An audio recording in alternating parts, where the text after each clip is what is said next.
1045 The Team, your home for New York sports, and a name that has been circulating through the world of New York sports is Colin Kaepernick right now. So we're headed out to San Francisco.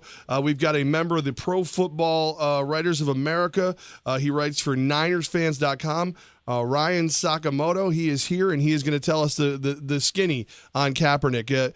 The latest, he said he's the one guy who wants to play in Cleveland? Yeah, I mean, there's a three-team sweepstakes for Colin Kaepernick. It seems like it's the Jets, Broncos, and the Cleveland Browns. And if I'm the 49ers, I would rather him ship him out to the Cleveland Browns than the Denver Broncos, because I think he would have more success in Denver than he would in Cleveland. So it looks like what I'm hearing right now is Denver Broncos are the front runner, and all reports indicate that that's indeed the case. But we'll just have to see how this thing plays out. We heard in February or end of January when we were at the Super Bowl in San Francisco that Cap wanted to play in New York, though. Is that still the case? That I am not too sure of. I know he does want to get traded. I think he lost the locker room, and when all reports came out during the year that he was stuck on an island when Jay Glazer put that report out, it wasn't far-fetched from the truth from what I have seen and what I've heard from both inside and outside the locker room. And I think at this point, it's kind of like damaged goods right now. It's a damaged situation where one that it's unrepairable, and I think that Kaepernick just needs a fresh start, and it could possibly be Denver, it could possibly be New York, or it could possibly be Cleveland or some other team. We just have to wait and see. But as of right now, I don't think that future for Colin Kaepernick is in San Francisco. Ryan Sakamoto joins us. You can follow him on Twitter at Sakamoto Ryan.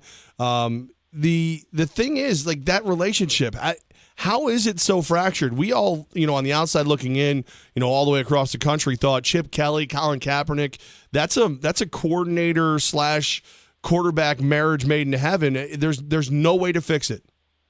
Yeah, I mean, at the end of the day, I want to say never. I don't want to use absolutes. I think if the two sides can mutually agree on, hey, this is what our vision is going forward for the next 2-3 years, I think maybe something can be worked out. But it goes further than just the coach-player relationship. It goes from player-to-player relationship. And I think that some of the former players that I spoke with, some of the current players that I spoke with, it's kind of like 50-50.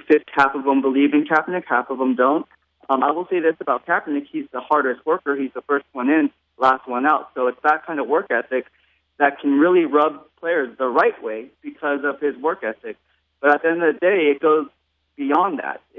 There's a dynamic with Kaepernick when you have that type of player who brings that type of positive or negative vibes into that locker room, and when you isolate yourself from the rest of the team during certain situations, it kind of rubs players the wrong way. And I think that's the kind of friction that you have right now.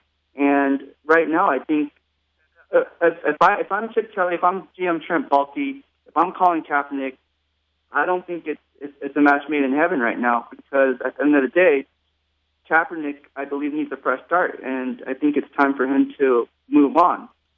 If I'm the 49ers and I trade away Colin Kaepernick, is Blaine Gabbert the guy moving forward, or do they look at an RG3? Do they look at the recently waived Johnny Manziel? Because those are guys that would seemingly fit a Chip Kelly style of offense.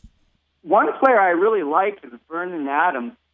Vernon Adams is a guy that's coming out. He could be drafted, I think, in the third round. He had a nice East-West Shrine game. I think he threw for like 3-4 touchdowns in that game. He played under Chip Kelly while at Oregon for a little bit.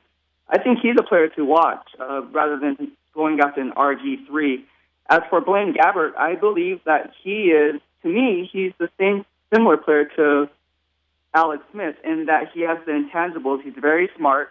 He knows how to get rid of the football. He has a good, what do you call it these days, game managers. He's a good game manager, but at the end of the day, I think he's a good quarterback. And he's more accurate than Kaepernick. One thing about Chip Kelly's offense that you need to be is accurate, and he can throw in those tight windows. You've seen him do it from, people say, you hear Mike Mayock say on NFL Network, oh, this quarterback can make all the right throws. He has the arm strength, he has this, he has that. And when you look at Blaine Gabbert, he's fundamentally sound. He doesn't do anything to hurt his stock. I think he gets by based on his pure fundamentally sound football skills. And when you look at the bigger picture, now that they signed Tad Lewis,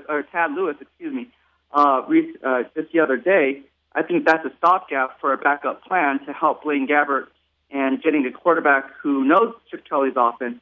But they do have to get someone at number 7. And I think Jared Goff could be that guy. I think Jared Goff could be the future for the 49ers. NinersFans.com is where you can read Ryan Sakamoto. He joins us right here on 104.5, The Team.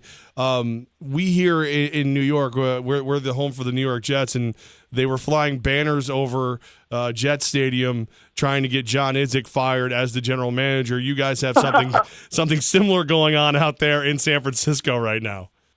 Yeah, they have the Jed York banners flying over Levi Stadium.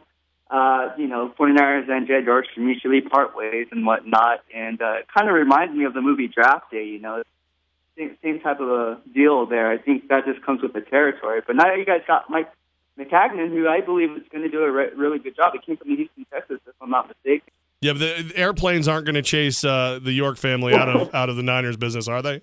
Absolutely not. Jed York is staying for the long term, and he said, when he passes, it'll still be the Yorks, and that appears to be true. Excellent, man. Ryan Sakamoto, you got to read his stuff, NinerFans.com. Also on Twitter, at Sakamoto Ryan. Thank you so much for your time today and helping us clear up this Kaepernick situation. All right. Thank you so much. Thanks for having me. Appreciate it.